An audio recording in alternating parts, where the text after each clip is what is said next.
ఏ మాట కామాటైనోళ్ళ పార్టీ మీటింగ్లకు పబ్లిక్ను తీసుకుపోవాలంటే పలానా రోజున మీటింగ్ ఉన్నది రమ్మని విలువంగానే వచ్చేటట్టున్నారు ఎవరన్నా. ఇక ఆడోళ్ళకైతే తలా తాను లెక్క కట్టి ఓ బస్సో డీసీఎమో మాట్లాడాలి. ఇక అట్నే మొగోళ్ళకైతే ఎక్స్ట్రాగా కోటర్లు బిర్యానీల సొంటి అరేంజ్మెంట్లు కూడా చేయాలి. గట్లయితేనే వర్కౌట్ అవుతుంది అనేది ఓపెన్ సీక్రెటేనాయే. అయితే గా కోరుట్ల ఎమ్మెల్యే సంజయ్ సారు గట్ల చేస్తలేడుల్లో.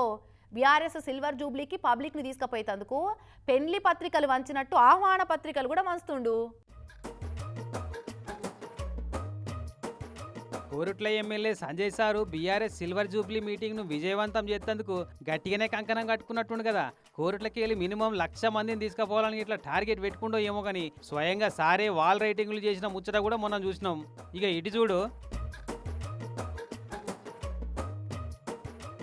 వారి పెళ్లిళ్ళు గృహప్రవేశాలు శారీ ఫంక్షన్లు బర్త్డేల వంటి శుభకార్యాలకు ఇన్విటేషన్ కార్డులు ఇచ్చి రమ్మని పిలిచినట్టే బీఆర్ఎస్ సిల్వర్ జూబ్లీ మీటింగ్ కు రమ్మని ఇన్విటేషన్ కార్డులు కొట్టించి బీడీ కార్మిక సంఘాలకు మహిళా సంఘాలకు కుల సంఘాలకు ఇస్తుండిట్లా. ఇదివరకు ఇట్లా ఈ పద్ధతిలా పార్టీ మీటింగ్లకు రమ్మని పిలుచుడు చూడలేదని పరేషాన్ అవుతున్నారు కారెట్లు అందుకున్న ఈ కుల సంఘ పోలు కూడా. అంతేనా లక్ష్మీరాజమన్న?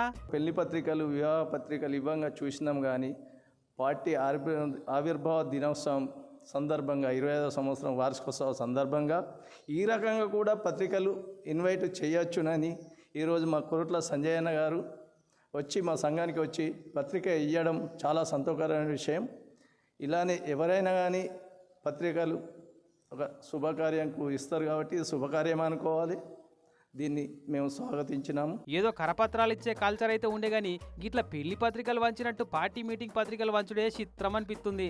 మరి వాల్ రైటింగ్లు పత్రికలేనా ఇంకేమన్నా కొత్త ఐడియాలు మీటింగ్కి వచ్చే పేరెంటాలకి ఏమన్నా వెల్కమ్ గిఫ్టులు రిటర్న్ గిఫ్టులు కూడా ఇచ్చేది ఉందా సారు? ఈ వచ్చే ఏప్రిల్ 27వ తారీఖు నాడు మేము బహిరంగ సభ చేస్తూ ఉన్నాము. ఆ బహిరంగ సభకు తెలంగాణ రాష్ట్రం ఏర్పడిన తర్వాత అభివృద్ధి కానీ సంక్షేమం కానీ ప్రజలకు తెలియజేస్తూ మళ్ళొకసారి తెలంగాణ విజయోత్సవాలను కూడా చేసుకుంటూ ఎవరైతే మాతో అప్పటి నుంచి ఇప్పటివరకు మాతో ఉన్నారో వాళ్ళందరినీ కూడా ఆశీర్వదించమని చెప్పి